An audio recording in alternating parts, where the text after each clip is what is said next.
Corona से निपटने के लिए आईसीएमआर ने एक एडवाइजरी जारी की है। एडवाइजरी में कहा गया है कि हॉटस्पॉट वाले इलाकों में कोरोना की जांच के लिए रैपिड एंटीबॉडी टेस्ट तकनीक का इस्तेमाल किया जाएगा। इसमें कोई पॉजिटिव पाया गया तो कंफर्मेशन के लिए आरटी-पीसीआर टेस्ट होगा। क्या होती है दोनों जांच की तकनीक, इस रिपोर्ट में देखिए।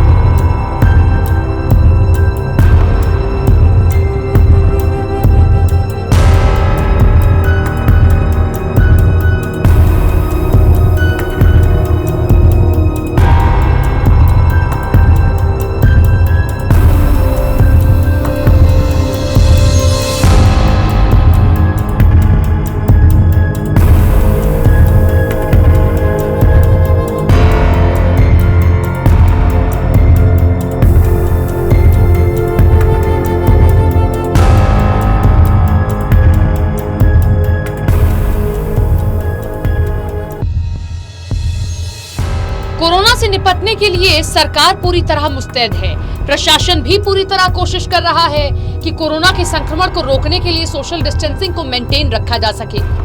पॉजिटिव केसेस लगातार बढ़ते जा रहे हैं और जो बेहद ही डरावने हैं। लॉकडाउन के बावजूद भी बढ़ते मामलों को देखते हुए आईसीएमआर यानी कि सर्वोच्च वैज्ञानिक शोध संस्थान Indian council of medical research ने भी एक एडवाइजरी जारी की है।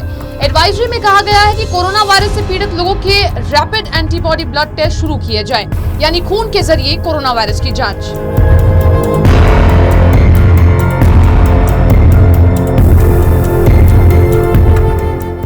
एडवाइजरी के मुताबिक जिस भी शहर के जिस इलाके में कोरोना संक्रमण के मामले ज्यादा आए हैं, उन क्लस्टर या हॉटस्पॉट इलाकों में ये टेस्ट शुरू किए जाएं।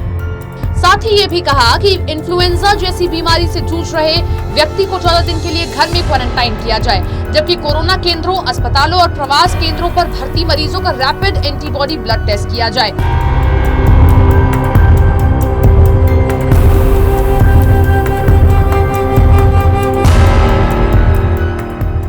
साथ ही ये भी निर्देश दिया है कि इन्फ्लुएंजा से पीड़ित लोगों की जानकारी सबसे पहले कोरोना सर्विलेंस अधिकारी या सीएमओ को दी जाए। कोरोना को रोकने के लिए एक और प्रयास।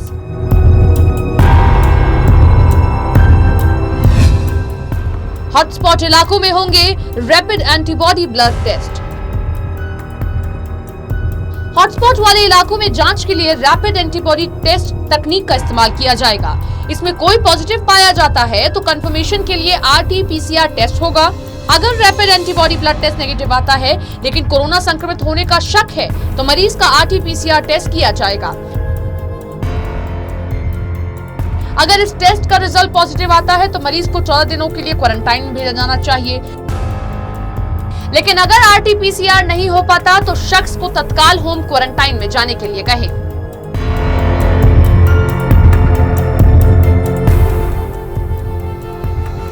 तो ये तो हमने जान लिया कि इस टेस्ट की क्या प्रक्रिया होती है, लेकिन यहाँ सबसे बड़ा सवाल ये भी उठता है कि जो दो शब्द आरटी-पीसीआर और रैपिड एंटीबॉडी ब्लड टेस्ट हम बार बार सुन रहे हैं, आखिर इन दोनों में क्या अंतर होता है।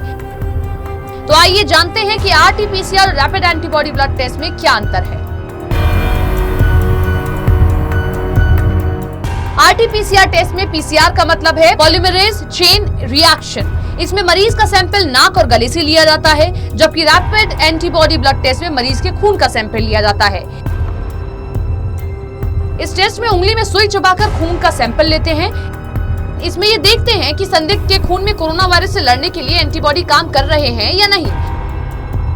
रैपिड एंटीबॉडी ब्लड टेस्ट उन लोगों में ज्यादा कारगर है जिनके लक्षण शुरू में नहीं दिखाई देते हैं। आरटी-पीसीआर टेस्ट के भी नेगेटिव आने का मतलब है कि मरीज को सामान्य फ्लू है। भारत ने रैपिड एंटीबॉडी ब्लड टेस्ट के लिए किट खरीदनी शुरू कर दी है। रैपिड एंटीबॉडी टेस्ट किट की कीमत करीब 2000 से 3000 रुपए है। निजी लैब्स में ये टेस्ट करीब 4500 रुपए का हो सकता है। इसमें 1500 रुपए पहली बार स्क्रीनिंग के लिए और 3000 रुपए कंफर्मेशन टेस्ट के लिए है। एडवाइजरी में सावधानियों का भी जिक्र किया गया है, जैसे इन्फ्लुएंजा जैसी बीमारियों के लक्षण वाले सभी लोगों को कम से कम 14 दिनों तक के लिए होम क्वारंटाइन रखा जाए। चुनौती बड़ी है, ऐसे में बीमारी पर काबू पाने को लेकर संभावनाएं तलाशने की कोशिश हर स्तर पर चल रही है। लेकिन सरकार के प्रयास के साथ साथ हमें भी आगे बढ़ना होगा और लॉकडाउन का पालन करना बेहद जरूरी है। सतर्क रहें, सावधान रहें और सरकार द्वारा जारी सभी गाइडलाइंस का पालन करें। Special desk total news.